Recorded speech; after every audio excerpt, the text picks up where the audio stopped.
အားလုံးပဲမင်္ဂလာပါ။ဒီနေ့လေ့လာမယ့်ခေါင်းစဉ်ကတော့ approach to patient with hemodialysis ပေါ့နော်။ hemodialysis ဆိုတော့ချောင်းဆိုးသွေးပါပေါ့မြန်မာလိုဆိုချောင်းဆိုးလိုက်တယ်ချောင်းဆိုးတဲ့ထဲမှာသွေးတွေထွက်လာတယ်ဆို hemodialysis ပေါ့။အဲ့တော့ဒီနေ့တို့တွေ hemodialysis လူနာတယောက်တို့စီရောက်လာပြီဘယ်လို manage လုပ်ကြမလဲနည်းနည်း approach ဘယ်လိုလုပ်ကြမလဲလေ့လာကြမယ်။ခဲတော့အရင်ဆုံး hemodialysis ဆိုတာဘာလဲသိရမှာပေါ့။ hemodialysis ဆိုတာဘာလဲ coffee and blood ပဲပေါ့။ coffee and ဆိုချောင်းဆိုးတယ် blood ဆိုသွေးတွေချောင်းဆိုးလိုက်တယ်ပေါ့။ချောင်းဆိုးတဲ့အခါသွေးတွေထွက်လာတယ် alarming symptom ဖြစ်တယ် alarming symptom ဆိုတာလူနာကို alarm လုပ်လိုက်တယ်အဲ့ဒါဆို patient တွေက nearly always အမြဲနီးပါး seek ရှာဖွေတဲ့ medical advice ဆရာဝန်ကြီးရောက်လာတယ်လူတယောက်ချောင်းဆိုးပြီးသွေးပါလာပြီဆိုနည်းနည်းအများလန့်ကြတာပဲလန့်တဲ့အခါကျရင်ဆရာဝန်ကလာရှာတယ်အဲ့ဆိုဆရာဝန်ရဲ့တာဝန်ကပါလဲ care should be taken သူဆရာဝန်တယောက်ကဂရုစိုက်ပေးရမယ် establish ဆိုတာတည်ဖို့အတွက် true hemodialysis တကယ်ချောင်းဆိုးပြီးသွေးထွက်လာတဲ့ hemodialysis လားဒါမှမဟုတ်ရင် hematemesis ဆိုတာသွေးအံ့တာ upper GI bleeding GI ကနေပြီးတော့ GI tract ကနေသွေးထွက်လာတာအဲ့ဒါနဲ့ hemodialysis ဆိုတာ respiratory tract ကနေထွက်တာအဲ့တော့ respiratory tract ကထွက်တာလားGI tract ကထွက်တာလားဆိုတာကိုခွဲနိုင်ရမယ်နောက်ပြီး gum bleeding တချို့ကျတော့အောက်ကထွက်တာမဟုတ်သူဟာတွေကပဲသွားအနေထွက်တာပါးစပ်ထဲကနေပဲထွက်တာအဲ့ဒါကိုသူကချောင်းဆိုးသွေးပါနဲ့မှားတတ်တယ်ဒါမှမဟုတ် nose bleeding တချို့ epistaxis ပေါ့ဘာလဲဆိုတော့နှာခေါင်းသွေးယိုပေါ့အဲ့ဒါတွေအကုန်လုံးခွဲနိုင်ရမယ်ခွဲပြီးတဲ့အခါမှာ hemodialysis တာတည်ကြရင် hemodialysis must always be assumed to have serious cause အဲ့တော့ respiratory tract ကနေပြီးတော့သွေးထွက်ပြီး hemodialysis ရလာတာဒီ serious cause ဖြစ်တယ် serious cause လို့ပဲယူဆရမယ်အဲ့တော့အရေးကြီးတယ်လို့ပဲယူဆမယ် antithesis excluded အဲ့တော့နောက်ဆုံးကြမှာဒုတိယရှိုင်းတဲ့ cause ကအသက်အရေးကြီးတဲ့ cause တစ်ခုအဲ့လိုမျိုးပေါ့ပြောချင်တာအရေးကြီးတဲ့ cause ဆိုတာကဗဇယ်အကြီးပေါက်တဲ့သွေးတွေတောက်လျှောက်ထွက်တယ်အဲ့လိုမျိုးမဟုတ်ဘဲနဲ့တို့တွေသူ့ကို settle လုပ်နိုင်တယ် revise လုပ်ပေးနိုင်တယ် cause ကို treat လုပ်ပေးမယ်အဲ့လိုမျိုးလို့ exclude မလုပ်နိုင်ဘူးဆိုရင်အဲ့ဒီ hemodialysis အကုန်လုံးကိုအရေးကြီးတယ်ဆိုပြီးသတ်မှတ်ပြီးခုပေးရမယ်တဲ့အဲ့တော့ pathophysiology hemodialysis ဆိုတော့ respiratory tract ကနေပြီးတော့သွေးထွက်ဖို့အတွက်ဆိုရင်ဘာတွေလိုလဲတဲ့ hemodialysis expectoration of blood originating from lower respiratory tract lower respiratory tract ကနေသွေးတွေထွက်လာတယ်လို့ယူဆလို့ရတယ်and usually result from damaged blood vessel within the bronchial tree လို့ခေါ်တဲ့လေပြွန်တွေထဲမှာရှိတဲ့သွေးကြောလေးတွေပေါက်ပြီးအဲ့ဒီသွေးတွေက bronchial tree ထဲကိုဝင် bronchial tree ထဲဝင်တော့ bronchial tree ထဲမှာလေမဟုတ်ပဲတခြားဟာဆိုလို့ရှိရင်လေတောင်မှသူကအမှုန်ပိုင်း coughing up လုပ်တာဆိုတော့အခုသွေးတွေထွက်လာပြီးတော့သူက coughing up လုပ်ပြမယ်အဲ့တော့အပြင်ကိုရောက်လို့ရှိရင်တို့တွေကသွေးတွေကိုမြင်ရမယ်အဲ့ဒါ hemodialysis လို့ခေါ်တယ်hemodialysis ကဗဒိုင်းနဲ့ဖြစ်နိုင်တယ် inflammation and mucosa erosion အဲ့တော့ခုနပြောတဲ့ bronchial tree လေပြွန်ကြီးပေါ့လေပြွန်ရဲ့ mucosa တွေပေါက်ပြဲသွားတယ် inflammation ရောင်နေဆိုလို့ရှိရင် inflammation ဖြစ်တယ်ဆိုသွေးကြောတွေပေါက်နိုင်ပြီးတော့တို့သွေးထွက်နိုင်တယ်နောက်တစ်ခုက chronic airway destruction airway တွေပြက်စီးတယ်အဲ့ airway ဆိုတော့ခုန bronchial tree တွေပြက်စီးတယ် chronic ဖြစ်တယ်ကြာကြီးပြက်စီးတယ်ပေါ့အဲ့ဒါဆိုလို့ရှိရင်သူကသွေးထွက်နိုင်တယ်နောက် tumor erosion ဆိုတာဘာဖြစ်တော့ bronchial tree ဒီလေပြွန်မှာ tumor လို့ခေါ်တဲ့ cancer ကြီးဖြစ်ပြီးဆိုရင် cancer erosion လုပ်တယ်စားတဲ့အတွက်သွေးကြောတွေဒီရောက်ပြီးပေါက်သွားမယ်ဆိုသွေးတွေထွက်ပြီးနောက် pulmonary artery involvement ဆိုတာ pulmonary artery တွေကိုယ်တိုင်ကကို pressure တွေတက်ပြီးတော့ဖြစ်တာပြောချင်တာကဘာကိုပြောလဲဆိုတော့ pulmonary embolism ဆိုလို့ရှိရင် pulmonary artery ပိတ်သွားဖြစ်တဲ့အတွက်အဲ့ဒီကနေပြီးတော့ pressure တွေတက်ပြီး hemodialysis ရနိုင်တယ်နောက် increased vascular pressure ဆိုခုနပြောတဲ့ဘယ်အကြောင်းမျိုးနဲ့မဆို vessel တွေက pressure အရင်များရင်ပေါက်ထွက်တာပဲလေပေါက်ထွက်မယ်အဲ့တော့ဒီ increased vascular pressure က lungs မှာမဟုတ်ဘယ်နေရာမှာမဆို pressure များရင်ပေါက်ထွက်နိုင်တယ်ပေါ့နော်အဲ့ဆိုဒီ cause တွေနဲ့ hemodialysis ဖြစ်နိုင်တယ်အဲ့တော့ hemodialysis လူတယောက်ကိုယ်စီရောက်လာရင်ဒီထဲက cause တွေကဘယ်ဟာလဲဆိုတာကိုဘယ် cause နဲ့ထွက်လဲဆိုတာကိုနည်းနည်းစဉ်းစားနိုင်ရမယ်severe case အရန်ဆိုးတယ်ဆို massive bleeding သွေးတွေကအရန်ထွက်တဲ့အတွက်ကြောင့်မို့လဲ airway လို့ခေါ်တဲ့လေပြွန်ကြီးကိုပိတ်သွား life threatening respiratory compromise အဲ့တော့လေပြွန်ကြီးကိုဒီသွေးတွေကထွက်လာတယ်ပေါ့အဲ့တော့ပြောချင်တာ hemodialysis မှာကြောက်တဲ့ချက်ကဒါပဲဘာဖြစ်လို့လဲဆိုတော့သွေးတွေအရန်ထွက်တယ်ပြီးရင်သွေးဆိုတာခဲတဲ့အမျိုးအဲ့တော့သူတို့ဒီလေပြွန်တွေကိုသွေးတွေကထွက်လာတယ် bronchi တွေကိုသွေးတွေထွက်လာမယ်ထွက်လာတဲ့ bronchi တွေကခဲသွားမှာခွဲသွားလို့ရှိရင်အနောက်ကလေကသူ့စီဝင်လို့မရလို့ရှိရင်သိမှာပေါ့နော်အဲ့ဒါကြောင့် severe case ဆိုရင် massive bleeding သွေးတွေ အရန်များတဲ့အတွက်လေပြွန်နေပိတ်ပြီးတည်တတ်တယ်ပေါ့အဲ့တော့သူကဘာနဲ့တူလဲဆိုတော့ကုန်းပေါ်မှာရေနစ်သွားတာပေါ့နော်သူအဆုတ်ထဲကိုသွေးတွေထွက်ပြီးသွေးတွေကရေနစ်တယ်လို့ဖြစ်သွားပြီးတော့တည်သွားတာပေါ့နော်အဲ့လိုမျိုးဖြစ်တတ်တယ်တဲ့အဲ့တော့ clinical presentation သူရဲ့ presentation ကဘယ်လိုပုံစံနဲ့လာမလဲတဲ့ many episode က hemolysis က remain unexplained အဲ့တော့ hemolysis တချို့တစ်ခါတလေကြာ unexplained ပဲပေါ့ဒါပေမဲ့မပြောတတ်ဘူးပေါ့ဘာလို့သွေးထွက်လဲဆိုဆရာကျွန်တော် hemolysis ကျွန်တော်ချောင်းဆိုးသွေးပါတယ်ဘာလို့ထွက်လဲတခါတည်းတော့TV ကြောင့်ဒါမှမဟုတ်ဟိုအထက်ထက်အနာဖြစ်နေလို့လေပြွန်နေပိတ်သွားလို့မပြောနိုင်ဘူးဒါပေမဲ့ဘာလုံးနိုင်လဲ full investigation တေးသေးချာချာလေ့လာမယ်တေးသေးချာချာ investigation လုပ်လိုက်မယ်ဆိုလို့ရှိရင်တော့ပြောနိုင်တယ်အဲအများစုကဘာကြောင့်ဖြစ်တာလဲဆိုတော့ simple bronchial infection တခါဒီ infection လေးတွေရတော့ဟိုအပေါ်ဆုံးက pneumatic cord ပေါ့ inflammation ရတယ်အဲ့ဒီကနေသွေးထွက်တယ်ပေါ့နော်Now, a history of repeated small hemolysis. သွေးလေးနည်းထွက်တာ repeated ခဏဖြစ်တယ်ဒါမှမဟုတ် blood streaking or sputum ဆိုတော့ sputum ဆိုတဲ့တလိပ်ထဲမှာ blood streaking သွေးလေးတွေနည်းပါတယ်အဲ့ဒါဆိုလို့ရှိရင်တော့ဘာလို့ယူဆရမလဲဆို highly suggestive of lung cancer လို့ယူဆမယ်အဲ့တော့သူဥစားထဲမှာသွေးထဲမှာတော့ပြည်ပြောင်းမြင်နေပြောရမယ်တလိပ်ထဲမှာသွေးပါတယ်ချောင်းဆိုးတဲ့ထဲမှာသွေးပါတယ်ဆိုရင်တို့နိုင်ငံမှာတော့လမ်းကန်စာကိုအများနဲ့ယူဆတာပေါ့ဒါပေမဲ့ဒီအောက်မှာဆက်ရေးထားတဲ့ fever night sweat and weight loss ဆိုတာဘာကိုပြောချင်တာလဲ tuberculosis ကိုပြောချင်တာအဲ့တော့မြန်မာနိုင်ငံမှာကတော့လမ်းကန်စာနဲ့ tuberculosis နဲ့ဖြစ်တဲ့ rate က CD နဲ့ NCD မှာဆိုရင်မြန်မာနိုင်ငံကျတော့နှစ်ခုလုံးက double burden ပေါ့double burden ရှိတယ်ဆိုပေမဲ့အဲ့လိုမျိုးခုနပြောတဲ့ constitutional symptom တွေကိုကြည့်ရတာပေါ့နော်ကြည့်လို့အဲ့ဒါတွေပဲရှိတယ်ဆိုရင်တော့သူဘာ tuberculosis ဖြစ်မှာပေါ့မြန်မာနိုင်ငံကနည်းနည်း tuberculosis endemic area ထဲမှာပါတာဘူးเนาะအဲ့ဒါကကြတော့လူအဲ့ဒီဥစ္စာကဗာလေလူတယောက်က hemolysis ရပြီဆိုရင်တော့အရေးကြီးဟိုအသက်ငယ်တယ်ပေါ့ဒီမျိုးဒီကင်ဆာနဲ့လည်းတူနေအသက်ရွယ်မဟုတ်ဘူးဘာညာဆိုရင်တော့ tuberculosis ကိုအဓိကထားပြီးစဉ်းစားကြတာပေါ့နော်နောက်တစ်ခုကကြတော့ pneumococcal pneumonia often cause resty color sputum အဲ့တော့ pneumonia မှာလည်းဘာဖြစ်တယ်လဲဆိုတော့ resty color sputum က resty ဆိုတာတန်ကြီးအောင်ဖြစ်သွားတော့သွေးနဲ့မှားတယ်တဲ့အဲ့ဒါဆိုကွ can cause frank hemolysis တခါတလေကြလို့ရှိရင်လည်း pneumonia ကိုယ်တိုင်ကဘာဖြစ်လဲဆိုတော့ hemolysis တွေ frank ဆိုတာအများကြီးထွက်တယ်အဲ့ဒါဆိုလို့ရှိရင်လည်း suppurative inflammation can all cause or suppurative respiratory inflammation ဆိုတော့ respiratory မှာ suppurative ဆိုတော့ပြောမလဲ pass ထွက်တာပေါ့နော်အဲ့ဒီဟာတွေဖြစ်တတ်တယ်နောက် lung abscess ဆိုတာအဆုံးမှာပြည့်တင်တာဖြစ်တာနောက် bronchiectasis ဆိုတာက lung စီကဘယ်လိုဖြစ်သွားလဲဆိုတော့bronchi ကပိတ်သွားပြီးတော့ဘာဖြစ်သွားလဲဆိုတော့အဲ့ဒီမှာ infection inflammation တွေအဲ့လိုမျိုးတွေဖြစ်ပြီးတော့ဘာဖြစ်တတ်လဲဆိုတော့hemolysis ဖြစ်တတ်တယ်နောက်ပြီး intracavitary mycetoma ဆို fungal infection အဲ့ဒါဒီကြောင့်ဆိုလို့ရှိရင်လည်းဘာဖြစ်လဲဆိုတော့ bronchial hemorrhage ဖြစ်နိုင်တယ်နောက် pulmonary thromboembolism ပေါ့ခုနပြောရဲပါလဲဆိုတော့ pulmonary embolism မှာဆိုလည်း hemolysis ဖြစ်နိုင်အဲ့ဒါ cause တွေပေါ့နော်အဲ့တော့ cause ရပြီးအောက်မှာဇယားပါမယ်ပေါ့အခုနောက်အဲ့ဒါတော့တို့တွေ history ကနေကြည့်မယ် sign symptom တွေကနေကြည့်မယ်ဒါ symptom တွေပြောပြီးသားပေါ့နော်အခု sign တွေကြည့်မယ်ဆိုရင်တော့ additional clue သိနိုင်တယ်တဲ့finger clapping ဆိုတော့ clapping hand တည်ရမလားဟိုဗာလေတင်းပုတ်ပုံ drum stiff finger ဖြစ်လို့ရှိရင် lung cancer လား bronchiectasis လားဒါမှမဟုတ်arthrocyte malignancy ဆိုတော့ cancer တွေဖြစ်နိုင်တာနောက်တစ်ခုက arthrocyte malignancy ဆိုတော့တခြားကင်ဆာဖြစ်နိုင်ခြေရှိတာတွေမှာ Kahasia လူကိုကြည့်လိုက်တာပိန်ချုံကြီးနဲ့ဖြစ်နေလား hepatomegaly အသေးတွေကြီးနေလား lymph adenopathy လေ lymph node တွေကြီးနေလားအဲ့ဒါမျိုးတွေစဉ်းစားရမယ်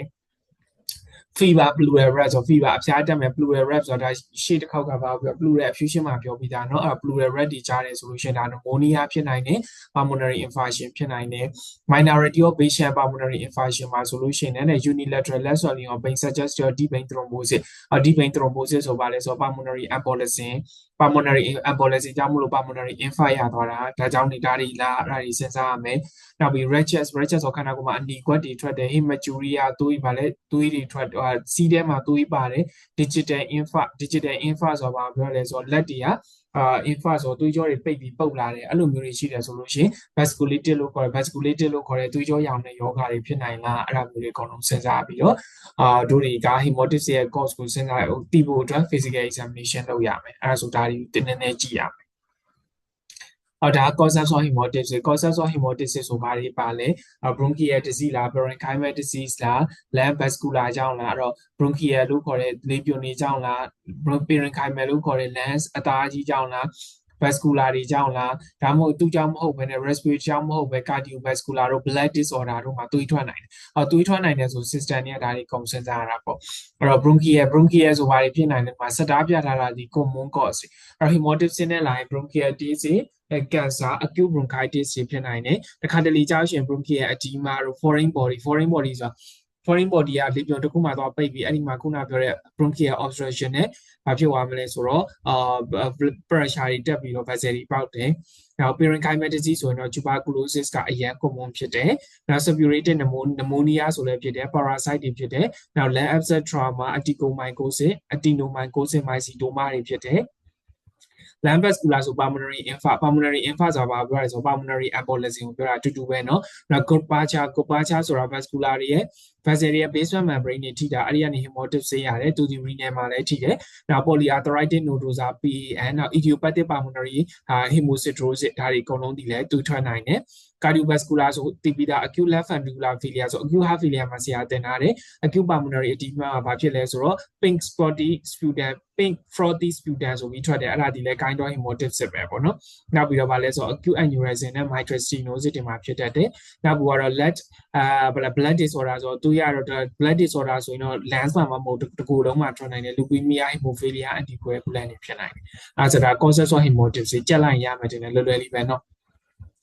လူတယောက်hemolytic ဆင်းတဲ့ line investigation ပါရင်လိုရမလဲ complete blood count သူ CPO2 ဟောတာပေါ့နော် CPO2 ဖောက်မှာပေါ့ဘာကြောင့်ဆို hemoglobin level ဘယ်လောက်ကျသွားပြီလဲသူတွေးထွက်တာများလားနောက်ခုနပြောတဲ့ pneumonia နဲ့ထွက်တာလား tuberculosis နဲ့ထွက်တာလားတို့တွေဒီ leukocytosis တွေ leukopenia တွေကြည့်လို့ရတယ်နောက် coagulation profile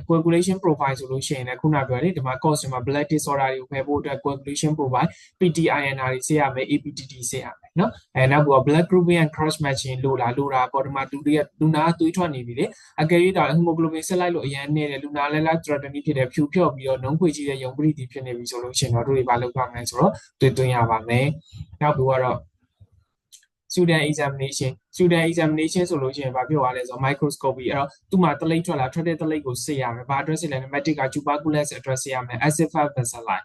tuberculosis address စစ်ပြီးနောက်ပါဆို grand stain ဆိုမယ် microscopy နဲ့ grand stain ဆိုမယ်ဘာကောင်းလဲညာကောင်းလဲညူမိုကောကိုင်းတာဘာကိုင်းတာညာကိုင်းတာကြည့်မယ်နောက်ကချပြီးရင်အဲ့ဒီပေါက်လာတဲ့အကောင်ဒီဘယ် antibiotic နဲ့တက်တာလဲဘယ် antibiotic ကို sensitive ဖြစ်လဲ resistant ဖြစ်လဲကချဆန်းမယ်เนาะအဲ့တော့ဒါတွေဒီ laboratory မှာလုပ်လို့ရတယ်imaging ဆိုပါလို့မလဲ first line ကတော့တို့ဒီတမတာသွေးပေါက်လူနာစီဟို hemolytic ဆင်းနဲ့ရောက်လာပြီဆိုလို့ရှိရင်ကဲဆေးထိုးမယ်ဆိုပြီးတော့ intravenous cannula သွင်းတာနဲ့ဒီသွေးတွေကယူပြီးတာနဲ့လူနာကိုချက်ချင်းတမ်းမှန်ရိုက်ခိုင်းလိုက်တယ်။ဘာဖြစ်လို့လဲဆိုတော့ချက်စိတ်ရွှေကိုသိချင်လို့ချက်စိတ်ရွှေမှာဘာဖြစ်လို့လဲခုနပြော cavity တွေရှိလား mat ဆိုတဲ့အလုံးတွေရှိလား cavity ဆိုတဲ့အခေါင်းပေါက်တွေရှိလားနောက် pleura မှာ effusion တွေရှိမလား consolidation တွေရှိမလားအမှအကုန်လုံးမြင်ရအဲ့ဒီပေါ်ကြည့်မယ်ပြီးတော့လို့ရှိရင်သူ့ရဲ့ management မှာအရေးကြီးတာဒီသူ့ရဲ့ bleeding source ဖြစ်တဲ့ lens ကိုခံမှန်းမယ်အဲ့ဒီ lens ကိုကြည့်ပြီးတော့တို့တွေကပါတယ် manage လုပ်ရမှာအဲ့ဒါအောက်မှာပါလိမ့်မယ်ပေါ့နော် major condition such as ဘာတွေလဲဆိုတော့ bronchitis တို့ lung cancer တို့နော်အဲ့ဒါတွေအကုန်ပါမယ်နောက်ပြီး CT scan of the chest အဲ့တော့ chest x-ray ရိုက်ပြီးတော့တခုခုလာဟိုဖြစ်တယ်ဆိုလို့ရှိရင်CT ထပ်သွားလို့ရတယ်အဲ့ဆိုရင်ဘာဖြစ်လဲဆိုတော့ detail visualize ကောင်းကောင်းပြန်မြင်ရတယ် lung parenchyma မြင်တယ်အဲ့အပေါ်မှာ cavity တွေ mass တွေမြင်ခဲ့တယ်ဆိုလို့ရှိရင်အဲ့ဒီ cavity ဒီဘယ်လိုမျိုးလဲဘယ်လောက်ကြီးလဲ mass ဆိုလို့ရှိရင်လည်း cancer လုံးလားဘာလုံးလဲညာလုံးလဲအကုန်လုံးသိဖို့ဒီ CT chest သွားရမယ်နောက်ပြီး identify tumor အဲ့တော့ tumor တွေဆိုသိနိုင်တယ် bronchitis ဆိုလည်းသိနိုင်တယ် parenchyma တစ်ချက်တခြား parenchyma disease တွေသိနိုင်တယ်နောက်တစ်ခုက fungal infection တွေဆိုလည်းသိနိုင်တယ်နောက်ဆုံးတစ်ခုကသွေးထွက်တော့အဲ့ဒီဟာတွေအကုန်ကောင်းတယ်ဆို CT pulmonary angiography ဆိုခုနပြောတဲ့ pulmonary embolism pulmonary infarct ကိုသိချင် angiography သွားရမယ်နောက်ပြီးတော့ဘာဖြစ်လဲဆိုတော့တခြား vascular cause ကို angiography အသိနိုင်တယ်အဲ့ဒါဆိုတာ imaging မှာနောက်တစ်ခုက endoscopy ဆို bronchoscopy ဆိုတာဘာလုပ်တာလဲဆိုတော့လေပြွန်ထဲကိုကင်မရာထည့်ပြီးတိုက်ရိုက်ကြည့်လိုက်တော့တွေ့ပြီလေအဲ့မှာဘယ်နားမှာသွေးထွက်နေလဲမြင်ပြီပေါ့နော် direct visualization of bronchial tree တစ်ခုလုံးကိုမြင်ရတယ်မြင်ပြီးတဲ့အခါကျတော့ဘာလဲဆိုတော့ bleeding site ဆိုရဲသွေးထွက်တဲ့နေရာကိုတိုက်ရိုက်တွေ့နိုင်တော့အဲ့ဒီနေရာမှာဘာလုပ်လို့ရလဲအဲ့ဒီသွေးခဲတွေကိုဖယ်လို့ရတယ် therapeutic intervention ဆိုအဲ့ဒီသွေးထွက်နေတဲ့ vessel ကိုခြိခဲ့လို့ရတယ်တချို့မှာဆိုဒါကသမီလို့ခေါ်တယ်မီးရှို့တာလေးပါတယ်အဲ့ဒါလေးနဲ့အဲ့ဒီဟာလေးကိုရှို့ခဲ့လို့ရတယ်เนาะအဲ့ဒါမျိုးဆိုရင်သွေးမထွက်တော့ဘူးပေါ့နော်management ကဘာလုပ်မလဲ hemolytic ကတဲ့ lower risk track ကနေလာတော့ management ပဲပုံမှုဒီဒိတ်စာကြောင့်အပေါ်မှာပါပြီးသားဆရာနှစ်ခါရေးမိလို့နော်severity of bleeding တွေးဘလောက်ထွက်လဲလူနာတယောက်ကအုံဆိုသူတွေဝေါကနေချောင်းဆိုပြီးထွက်နေတာကိုတက်တော့ဓာတ်မှန်သွားရဲ့လို့မရဘူးเนาะအဲ့တော့ management ပဲပုံမှုဒီလဲ severity ဆိုးလား hemodynamic stable ဖြစ်လာလူနာကြည့်တော့လူနာကောင်းတယ်တွေးတော့တစ်ချက်ဆိုးတယ်တွေးပါတယ်လူနာတော့ကောင်းသေးတယ်အဲ့လိုမျိုးဆိုတစ်မျိုးပေါ့ဒါမှမဟုတ်ခုနကလိုသူတွေအများကြီးဝုန်းဆိုချိုးပြီးထွက်နေတော့ဘာဖြစ်သွားလဲဆိုတော့ဝုန်းဆိုပြီးထွက်ပြီးတော့အရင် pressure ကြီးကျပြီးတော့ stable မဖြစ်ရင်ကြတော့ management တစ်မျိုးအဲ့တော့ underlying cost ကိုသိရမယ်သူပါ cost နဲ့ထွက်နေတာလေနော်အဲ့တော့ first step ကတော့ဘာလုပ်မလဲ massive ဆိုတာ life threatening အဲ့တော့သူအရင်များလားသူအရင်မများဘူး non massive လားကြည့်ရအောင်အဲ့တော့ massive မှာကဘယ်လောက်လဲဆိုတော့100နဲ့200 per hour တနာရီเนาะတနာရီကို100 200လောက်ထွက်တယ်ဆိုတာများတယ်အဲ့တော့ तू ကသူ့မှာ9နာရီလောက်ဆို तू က1000လောက်ထွက်ပြီเนาะအဲ့ဒါ तू တော်တော်များနေပြီဒါမှမဟုတ်24နာရီမှာ900ကျော်ထွက်ရင်လည်းတို့ကြီးများတယ်လို့ခေါ်တယ်အဲ့တချို့တွေကတော့တစ်ခါအုံဆိုထွက်ကြလိုက်တာချက်ချင်းကို300 400အဲ့ဆို message ထဲဝင်သွားပြီတနာရီစောင့်ကြမလို့ကြည့်လိုက်တာနဲ့300 400ဆိုမှလေတနာရီမှာ200ကျော်နေပြီဆိုတာ message ပဲတချို့ကျတော့နည်းနည်းထွက်တာနည်းနည်းထွက်တာ24နာရီမှာ900ကျော်လောက်ထွက်တယ်ဆိုတာ message ထဲမှာပါအဲဆို medical emergency ပဲအဲ့တော့ဆရာတို့တွေပြောခဲ့သမျှထဲမှာ acute heart failure medical emergency ပြောခဲ့တယ် dyspnea မှာလည်း acute dyspnea medical emergency ဆိုပြောခဲ့တယ်နော်အခုလည်းပါကြတယ်ဆို hemodialysis medical acute massive hemodialysis ဆိုရင် medical emergency ထဲမှာပါတယ်အဲ့ဆိုဘာလုပ်မလဲအဲ့တော့ immediate assessment hemodialysis နဲ့လူနာတယောက်လာရင်သူဘာသူ massive ဖြစ်ဖြစ် non massive ဖြစ်ဖြစ်တို့တွေဒီ ABC approach နဲ့သူ့ကို stable ဖြစ်မဖြစ်ကြည့်ရမယ်ကြည့်မယ်ဆိုရင် airway အရင်ရေးကြည့်တယ်။ဘာကြောင့်လဲဆိုတော့ hemodialysis မှာတည်တဲ့ cause ဒီခုနပြောတဲ့ airway မှာသွေးတွေကထွက်ပြီးတော့ကုန်းပေါ်မှာနေရင်နစ်တလို့မျိုးသွေးတွေနဲ့လမ်းစီးကပိတ်သွားပြီးလေမဝင်တော့တဲ့ပြဿနာဖြစ်သွားတာဖြစ်တဲ့အတွက်ကြောင့်မို့လို့ airway ကအရင်ရေးကြည့်တယ် airway ကိုတက်နိုင်သမျှပွင့်နေအောင်ထားရမယ်။ထားမှာဖြစ်တဲ့အတွက်ကြောင့် patient position အရင်ရေးကြည့်တယ်။ဘာလုပ်ရမလဲဆိုတော့ healthy lungs ဆိုတော့သွေးမထွက်တဲ့ lungs သွေးမထွက်တဲ့ lungs ကို flooding ဆိုတာသွေးတွေဝင်သွားမှာကိုတို့တွေက prevent ကာကွယ်ပေးရမယ်။အဲ့တော့ဘလို့ကာကွယ်မလဲဆိုတော့ bleeding site ကိုပြောချင်တာညာဘက် lungs ကထွက်တယ်ဆိုလူနာကို lateral decubitus ကို right lateral decubitus ဆိုညာဘက်ကိုစောင်းမိကြရမယ်။ပြောညာဘက် lungs ကထွက်တဲ့သွေးတွေဒီဘယ် lungs ထဲမှာပဲစုထားမယ် right ထဲမှာပဲစုထားမယ် left ကိုကြတော့အပေါ်မှာတင်ထားမယ်။ဘာဖြစ်လို့လဲဆိုတော့အဲ့ဒီ left ကလေဝင်ပြီးလူနာကို oxygen ဆက်ပေးမှာ။ okay oxygen ဆက်ပြီးတော့ပြောင်းလုံးမှာဖြစ်တဲ့အတွက် bleeding site ကိုသိရင် bleeding site ဘက်ကိုလှည့်ထားမသိဘူးဆိုလို့ရှိရင်တော့ semi upright နဲ့ထားရမယ် semi upright ဆိုတာ 45 degree လောက်ထားရမယ်เนาะအဲဆိုလို့ရှိရင်သွေးတွေက base မှာပဲသွားပုတ်မှာဖြစ်တဲ့အတွက်ကြောင့်မလို့ upper lungs ကနေပြီးတော့ventilation ဝင်မယ်เนาะအဲဆိုလို့ရှိရင် position section ကကြတော့ဟို lungs ကိုတော့ section တန်းလို့မရဘူးဒီအပေါ်ကနေသွေးထွက်ပြီး go ဦးဆိုအန်ထွက်နေတဲ့သွေးခဲတွေကိုမလုပ်ရမလဲဆို section လုပ်ရမယ်သွေးတွေကို section လုပ်တာတဲ့ကလော့တွေကို section လုပ်ချင်တာအခဲတွေနဲ့လေပြုံပိတ်မှာကြောက်တယ်เนาะနောက်ပြီးတော့ပြီးရှင်အဲ့မှာ session လုပ်မယ်ဆိုလဲအခဲတွေကိုစုံမှာဖြစ်တဲ့အတွက်ကြောင့်မို့လို့ session catheter ဒီကြီးရမယ်ပေါ့နော်အခေါင်းပေါက်ကြီးရမယ် large bore session catheter နဲ့လုပ်ရမယ်အဲ့တော့လူနာကိုကြီးလိုက်မယ် position session incubation ကကြတော့ဘာလုပ်မလဲဆို incubation က ET2 ဆိုတာဒါလေးကိုပြောတာနော်အဲ့တော့ ET2 ကိုတဲ့ဘယ်လိုလုပ်မလဲလဲဆိုတော့တဲ့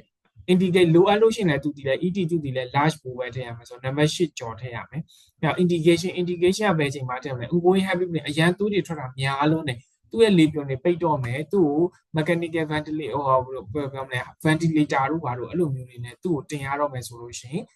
ကျူထည့်ထားရမယ်။ respiratory distress သူအသက်မရှူနိုင်တော့ကယ်ရတော့မယ် hypoxia oxygen တွေကျနေပြီautomatic state လူနာ GCS မကောင်းတော့ဘူးinability to clear secretion ဆိုတော့ခုနထွက်တဲ့သွေးတွေကိုတို့တွေ section မလုပ်ပေးနိုင်တော့ဆိုဒါမျိုးတွေထည့်ရတော့အဲ့တော့ပြောချင်တာလူနာကဒါဒီ very severe ပေါ့လူနာ expire ဖြစ်ခံနေလူနာဒီexpire ဖြစ်မယ်လို့ခံစားရလောက်တဲ့ဒီဆိုးသွားပြီပေါ့ဒါတွေကိုဖတ်လိုက်တဲ့ရနော်breathing ကိုကြည့်လိုက်မယ်ဆို high flow oxygen အဲ့တော့သူဒီဘာလုပ်မလဲ oxygen များပေးရဘာကြောင့်သူဒီသွေးတွေထွက်တဲ့အတွက် hemoglobin ကကျင်းတင်နေသွားမယ်နောက်တစ်ခုက lens ကိုပိတ်နေမှာဖြစ်တယ်အောက်မှာသွေးတွေကပိတ်မှာဖြစ်တဲ့အတွက်လွတ်တဲ့လေပြုံတွေကအောက်ဆီဂျင်အပြည့်ဝင်မှာဖြစ်မယ်ဒါကြောင့်အောက်ဆီဂျင်ပြည့်ပေးရမယ်အဲ့တော့ပြောချင်တာခန္ဓာကိုယ်ရဲ့မထွက်ဘဲနဲ့ခန္ဓာကိုယ်မှာကျန်တဲ့ hemoglobin တွေအောက်ဆီဂျင်ပြည့်ဝတည်ပါစေဆိုအောက်ဆီဂျင်အပြည့်ပေးရမယ်ဒါမှမဟုတ်ရင်လည်းlens ပိတ်နေတဲ့ bronchi တွေ မပိတ်တဲ့ bronchi ပေါ့နော်ကောင်းတဲ့နေရာက alveolar ဒီ oxygen exchange ကိုကောင်းလုပ်နိုင်ပါစေဆိုပြီး hydro oxygen ပေးရမယ်ပြီးတော့ oxygen ကိုတောက်လျှောက်တိုင်းနေရမယ်ပြီးတော့ ABG ကိုကြည့်ရမယ်mechanical ventilation လိုရင်ပေးရမယ်ခုနအဲကြောင့် mechanical ventilation လိုမယ်ဆို ET2 ကထည့်ရတော့နောက် circulation ကတော့လူပြောက်သွေးထွက်နေရတယ်သွေးတွေထွက်နေပါလို့လဲဆိုတော့ IV cannula ထည့်ရမယ်ပြီးတော့အဲ့ဒီ IV cannula ထည့်ရတယ်ခုနပြောတဲ့အပေါ်မှာပြောခဲ့တဲ့ blood laboratory investigation တွေအကုန်လုံးအဲ့ဒီ cannula ကနေတစ်ဆင့်အကုန်လုံးသွေးကိုယူထားလိုက်ရမယ်နော်နောက်ပြီးတော့လိုအပ်တယ်ဆိုလို့ရှိရင်သွေးမှုကြိုးစားရမယ်နော်အဲ့ဒါဒီacute မှာပေါ့အဲ့လိုမဟုတ်ပဲအရန်မထွက်ဘူးဆိုလို့ရှိရင်တော့ဒီပေါ့ position ကလည်းသူ့ဟိုဟာလေးပေါ့basic ခုနပြောတဲ့ known တည်တော့ပြီးကြောင်းလေးလည်းမသိတော့သူ45 data session တွေပါမလို့ intubation တွေပါမလို့ breathing ကတော့ oxygen တော့ပေးထားရင်ကောင်းတယ် SpO2 တောက်လျှောက်ကြည့်ရမယ် calculation ကတော့ cannula တွေထိုးထားမယ်ပြီးသွားလို့ရှိရင်blood တွေယူထားမယ် cross match တွေလုပ်ထားမယ်လိုအပ်ရင်သွေးမှုပြင်ထားမယ်ပေါ့ဒါဆိုတိတ်မထွက်တိတ်မဆိုးတဲ့ non massive ပေါ့နော်ကိုယ်နဲ့စဉ်းစားလိုက်ရပြီနော် immediate management ဘာလုပ်မလဲဆို reverse anticoagulation အဲ့တော့နောက်ပြီး give platelet thrombocytopenia လူနာက thrombo platelet ကျနေဆိုလို့ရှိရင်တို့ဒီ platelet rich plasma တွေပြန်သွင်းပေးရမယ် INR တွေတက်နေလို့ရှိရင်လည်းဗာလဲဆိုတော့ FFP တွေသွင်းရမယ်ဟုတ်ပြီနော်နောက်အဲ့တော့ဘာဖြစ်လဲဆိုတော့နောက်တစ်ခုကတွင်းလို့ရတယ်နောက်တစ်ခုကဘာလဲဆိုတော့ medical measure ဆေးထိုးမယ်ဘာတွေထိုးမလဲ definite treatment မဟုတ်ဘူးပေါ့နော်အဲ့တော့ဘာထိုးလို့လဲဆို tranexamic acid ဆိုတော့ selected case တွေမှာတော့ tranexamic acid ထိုးလို့ရတယ်နောက်ပြီးတော့ tranexamic acid ကိုပဲ nebulizer ပေးလို့ရတယ်ဒါပေမဲ့အဲ့ဒါတွေကလည်းခဏပဲပေါ့နော်အဲ့ဒါသူ definitive treatment တော့မဟုတ်ဘူးပေါ့အဲ့တော့ infusion of antifibrillary agent and tranexamic acid and vasopressin precursor ဆိုတော့ terlipressin ပေါ့နော်အဲ့တော့ tranexamic acid or terlipressin တွေပေးလို့ရတယ်နောက်ပြီးတော့ဒါပေမဲ့ evidence of efficacy limited တချို့တွေကပြောတာကတော့သူဒီ arterial bleeding ဆိုလို့ရှိရင် tranexamic acid ဒီတော့ effect မလုပ်ဘူးလို့ပြောတယ်သူက venous မှာလုပ်တယ်ဆိုပြီးပြောကြတယ်ပြောတော့လူနာတွေကတော့ဒါပေမဲ့လူနာဆိုတာဘယ်လိုမျိုးဆိုကိုလည်းကမျိုးပဲပေါ့နော်သူကသူသွေးထွက်နေတာဆို artery ထွက်လာ vein ထွက်လာကိုလည်းမသိဘူးပေါ့အဲ့တော့ထိုးပေးလိုက်မယ်လေထိုးပေးလိုက်လို့လူနာအသက်ရှင်ဘဝပိုရေးကြည့်တယ်ဒီချိန်မှာ artery တွေ vein တွေမစင်းစားနိုင်ဘူးဒါအပြင်မှာလောက်တာကိုပြတာအပြင်မှာလောက်တာကတော့လူနာလာပြီးသွေးထွက်နေပြီဒီလိုမျိုးဖြစ်နေတော့ဆရာဆိုလဲ tranexamic acid ကထိုးမှာပဲတခြားဆရာတွေဆိုလဲ tranexamic acid ကထိုးမှာပဲပေါ့နော်ဘာဖြစ်လို့လဲဆိုတော့ efficacy ကတော့ limited ဖြစ်တယ်သိတယ်ဒါပေမဲ့မျှော်လင့်ချက်လေးနည်းနည်းပေါ့နော်တိမ်ညာသွားမှာနောက် bronchoscopy acute phase bronchoscopy ကခုနပြောတဲ့ acute phase မှာနော် acute phase မှာလည်းလုပ်လို့ရတယ်ခုန investigation ထဲမှာပါတယ်လေ acute phase မှာကခုနပြောသလိုလေ incubation လုပ်ပြီဆိုလို့ရှိရင်တော့သူတို့ဒီဆရာတို့ဒီ incubation ဒါမျိုး incubation တွေလုပ်ရပြီဆိုလို့ရှိရင်လူနာကြီးကအရန်ကိုဖြစ်သွားပြီကွာအရန်ကို borderline ဖြစ်သွားပြီအဲ့ဒါမျိုးဆိုလို့ရှိရင် risk ယူပြီးတော့အဲ့ဒီချက်စာခြင်းတွေဆိုလောက်ကြတာပေါ့နော်ဘာဖြစ်လို့လဲဆိုတော့လုပ်လို့အောင်မြင်သွားရင်လူနာရှင်မှာလုံးလုံးအောင်မြင်သွားပြီဆိုလူနာရှင်မှာဒီဟာကြီးကတော့အရန်ခတ်တယ်မလုပ်တော့ဘူးထားလိုက်မယ်ဆိုလူနာကြီးကကိုယ့်ရှိမှာသွေးတွေကွီးနဲ့ထွက်ပြီးတော့ဖြစ်သွားမှာဆိုတော့ risk ယူပြီးလောက်ကြတာပေါ့နော်အဲ့တော့လူအိမ်မိသားစုတော့တေချာ counseling လုပ်ရတာပေါ့နော်အဲ့တော့ acute phase က difficult ဖြစ်ပြီးတော့ဒါပေမဲ့သူပြောတာ bronchoscopy ဆိုတာသူက stabilization ပြီးမှသူကလောက်ခိုင်းတာဒီရဲ့ protocol မှာ guideline မှာဒါပေမဲ့တချို့ life threatening ဖြစ်တယ်ကိုလုံးရင်အသက်ရှင်မယ်ကိုမလုံးရင်လူနာကအခုလိုမျိုးဖြစ်တော့မယ်ပေါ့နော်အဲ့ဒါမျိုး bleeding ဘလို့မှ control မရဘူးဆိုစဉ်းစားလိုက်မယ်လေလုံးမလားမလုံးဘူးလားလုံးရင်လူနာရှင်လုံးလို့အဆင်ပြေသွားရင်အောင်မြင်သွားရင်လူနာရှင်မယ်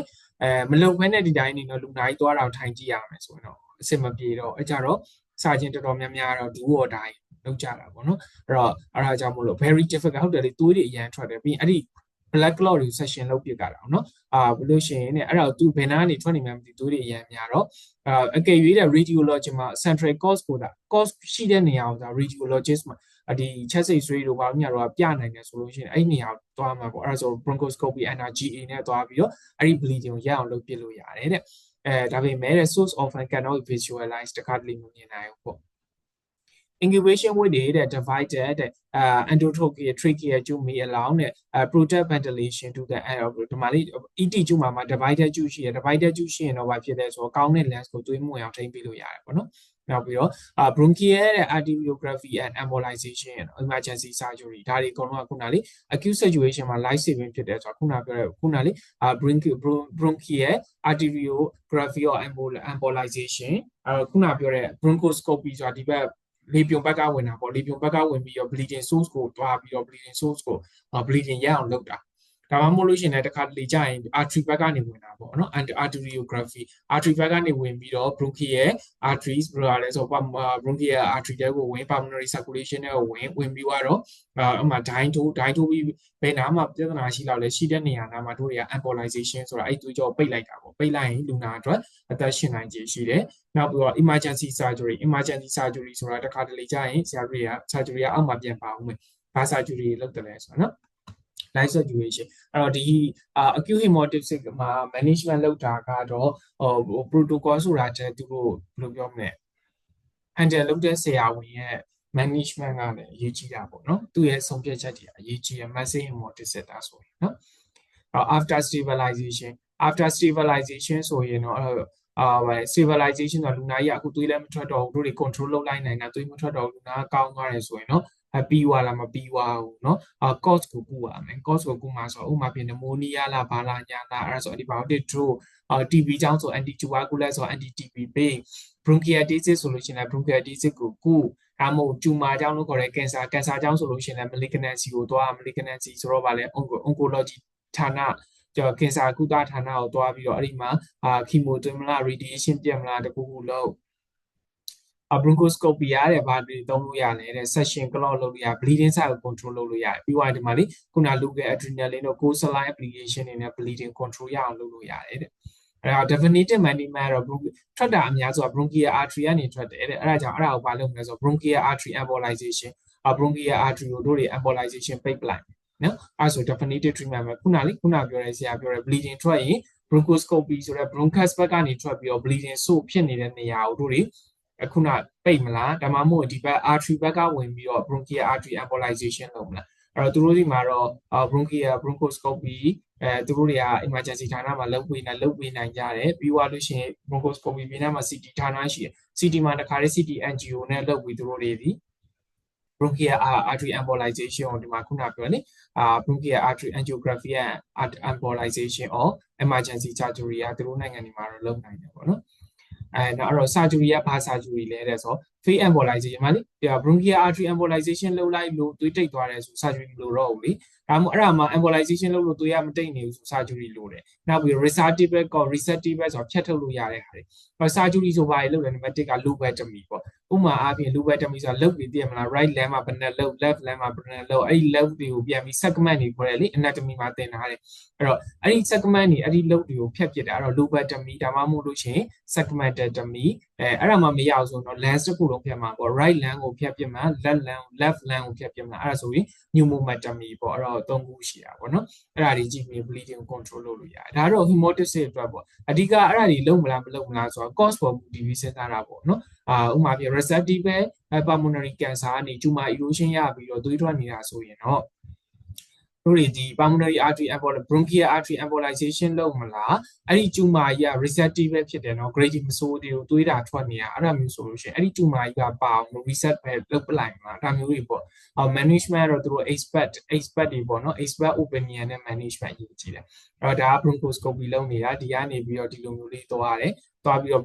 မြင်တယ်ပေါ့နော်ဒီမှာမြင်တဲ့ဟာကြည့်မြင်တယ်မှာဆိုတာသွေးထွက်နေတဲ့နေရာနော်ဒါတွေမှာညာထိုးထားတဲ့နေရာတွေကဒါသွေးထွက်တဲ့နေရာနော် hemoptysis ရတဲ့နေရာတွေအဲ့ဒီနေရာတွေမှာ clot တွေရှိတယ်အဲ့တော့သူတို့တွေဒါတွေဒီအခုဒီနေရာကိုသွေးတက်ရောက်နေလုပ်ခဲ့တာပေါ့နော်ညမယ်နော်အဲ့ဒါဆို management ကတော့ management တော့ဆရာလည်းပြီးတဲ့လောက်ဆရာရဲ့ဆရာတွေသင်ထားတဲ့လောက်ပြောခဲ့တာပေါ့နော်အဲ့တော့ hemoptysis တွေးကြုံရတော့လေအဲ့ဒီ massive hemoptysis 2ယောက်တွေ့ဘူးလေ2ယောက်လုံးက tuberculosis ပဲinfection room ဆို infection ဆရာတို့ဆေးရုံတွေမှာကြောက် infection room ဆိုတာရှိတယ်ကူးစက်ယောဂခန်းပေါ့နော်အဲ့ဒီခန်းထဲမှာသူတို့ TB တွေကိုတက်ထားတာပေါ့ထားတော့လူနာက hemoptysis တွေရတော့ဆရာတို့ကလည်းmanagement တွေဝင်လုပ်ကြတာပေါ့နော်အဲ့တော့ဒီကိုလုံးနဲ့သူချောင်းဆိုးသူကလည်းကို manage လုပ်ပြီးချောင်းဆိုးတွေပဲလေချောင်းဆိုးရင်ဒီကိုလုံးကိုရေပန်းနဲ့ပတ်တယ်လို့ပဲအဲ့တော့ဒီကိုလုံးသွေးတွေရွှဲပေါ့နော်အခုတော့ပြီးခဲ့တဲ့ရက်တော့အချက်စိတ်ဆိုပြန်လိုက်တာအချက်စိတ်ဆိုတာတိတ်မကောင်းဘူးtuberculosis ဆိုထွက်နေတော့ဆက်ပြီးတော့ဆေးအောင်ပြောချင်တာကတော့အဲ့လိုမျိုး manage တွေလုပ်ရပါတယ်လို့เนาะအဲ့ဒီ2ယောက်မှာတစ်ယောက်ကတော့ survive ဖြစ်တယ်တစ်ယောက်ကတော့ expire ဖြစ်သွားတာပေါ့နော်ဆရာရဲ့တွေ့ကြုံလေးပါအဲ့တော့အဲ့လိုမျိုးရှိပါတယ်လို့ Professor 5 MCQ Professor 5 MCQ ကဘယ်လိုလုပ်မလဲဥပမာသင်ကတော့ဖတ်ကြမယ်နော်58နှစ်ယောက်ျား 58နှစ်ယောက်ကြာရင်နော်ဆက်တန်းခုမှဆက်တန်းဆိုရုပ်တရက် coffee large amount လဲဆိုသူရဲ့အများကြီးခုမှထွက်လာတယ် breathless ဆိုမောလာတယ် oxygen saturation 85ဖြစ်သွားတယ်ဘာလုပ်မလဲတဲ့နော် oxygen saturation 85ကိုကျသွားတယ် breathless ဖြစ်လာတယ်အဲ့တော့အောက်က9ခုရဲ့ယူခိုင်းတာမင်းဘာလုပ်မလဲမေးတယ်ဆိုတော့ဒီအောက်ကပေးထားတဲ့9ခုထဲမှာဘာလုပ်ဖို့အသင့်ဆုံးလဲပေါ့နော်ကိုလုံးတင်တာတော့တကယ်တော့အများကြီးရှိတယ်ဒါပေမဲ့ဒီထဲက9ခုတွေကပဲယူရမှာတစ်ခုယူပေါ့နော်အဲ့ဒါမဲ့တစ်က arrange urgent bronchoscopy bronchoscopy ကြည့်လိုက်တော့မှ oxygen 85လို့တော့မောနေပြီသူလည်းထွက်တာများတယ် bronchoscopy တန်းကြည့်လိုက်မယ်နောက်ပြီးတော့မှ cost suppressant ချောင်းမဆိုးနဲ့ချောင်းဆိုးလို့တွေးထွက်တာချောင်းမဆိုးနဲ့ပေါ့အဲ့လိုပေးထားမှာပေါ့နောက်ပြီးပါလေ urgent CT scan ဟုတ်တဲ့ချက်အဲ့တော့နေခဏနေတွေးထွက်နေ oxygen ကြာခဏနေဟိုဘက်ခန်းထဲဝင် CT ရအောင် CT ရအောင်ဘယ်နာထွက်လဲမသိဘူးအဲ့လိုမျိုးလုပ်မယ်ဒါမှမဟုတ် place the patient lateral position ဘေးလေးဆောင်းထားမယ် bleeding lens ကြောင့်သူမှာ bleeding ထွက်နေမယ်လို့ယူဆတဲ့ lens ကိုအောက်မှာထားပြီးဘေးဆောင်းထားမယ်ဒါမှမဟုတ်နံပါတ်5ကကျတော့ဘာဖြစ်လဲဆိုတော့ intravenous antibiotic antibiotic ထိုးလိုက်မယ်ပေါ့ဘာယူနေဒီ9ခုလေအဲ့မှာရွေးစရာကကျင်းနေတာတော့ cost suppressant မပေးဘူးကွယ်သူများချောင်းဆိုးသွေးထွက်နေတာတော့ cost suppressant တိုက်ပြီးတောက်လိုက်ပါပေါ့ကဲချောင်းဆိုးပြောက်စီလေးတောက်လိုက်ပါမလုပ်ဘူးလေ CT scan နဲ့အားကျမလို့နေဘူးเนาะCT scan ဒီချိန်မှာရေးကြီးနေantibiotic လည်းဒီချိန်မှာရေးကြီးနေသူကသူတွေရမ်းများတယ်အဲ့တော့ A နဲ့ D ရပဲရွေးရမယ် A နဲ့ D ရ urgent bronchoscopy urgent bronchoscopy ပြောလိုက်တော့တို့ကလေးတို့ခေါင်းထဲမှာဆရာအဲ့ဆို hemolysis ဆိုရင် bronchoscopy တန်းကြည့်အဲ့လိုမျိုးမဟုတ်ဘူးเนาะခုန acute massive management မှာပါတယ်လူနာ survive ဖြစ်အောင် stable ဖြစ်အောင်အရင်လောက်ကမှာ bronchoscopy အရင်ကြည့်ရမှာမဟုတ် bronchoscopy ရဲ့ indication ဒီ after stabilization လူနာဒီ stable ဖြစ်ပြီးတော့မှ bronchoscopy ရဲ့rule ရှိတာ bronchoscopy ကြည့်တင်တာပေါ့နော်ဒါပေမဲ့တစ်ခါတလေလူနာကြီးကမကောင်းလို့တော့ဆရာတို့က risk ယူပြီးတချို့ဆရာတွေကကြည့်လို့ရတယ်ဆိုဆရာကိုသင်ပေးခဲ့တာနော်ကြည့်ကြတယ်ပေါ့ကွာအဲ့လိုသင်ပေးခဲ့တာနော်အဲ့တော့ပြောချင်တာ bronchoscopy မြင်တာနဲ့ bronchoscopy ကောက်ထည့်ပြီးတော့ bleeding source ကိုရှာမယ်မရအောင်နော်အရန်ခက်တယ်အဲ့တော့ဘာလုပ်မလဲဆိုတော့အခုလောလောဆယ်တော့ဒီထဲမှာအသင့်တော်ဆုံးကလူနာကြီးကအောက်ဆီဂျင်ကျနေရောဘေးလေးရင်ဆောင်ကြည့်မှာပေါ့နော် place the patient lateral bleeding lens ကြောင့်အဲ့လိုလုပ်လိုက်ရင်သွေးထွက်နေတဲ့ lens ကအောက်မှာပဲရှိရင်ဒီဘက် lens တစ်ခုကလွတ်သွားမယ်ဆို oxygen saturation ပြန်တက်မယ်ဆိုသူ့ကိုတခြားဟာတွေစီစဉ်လို့ရနော်အော်ဒီအဖြစ်ထဲမှာတော့နံပါတ် D အဖြစ်မှန်ပေါ့နော်အမို့ဟိုတော့ကြာ acute massive hemolysis မှာ bronchoscopy ကရွေးရမယ်အဲ့လိုမျိုးထင်မှာဆိုတော့မဟုတ်နော်သူက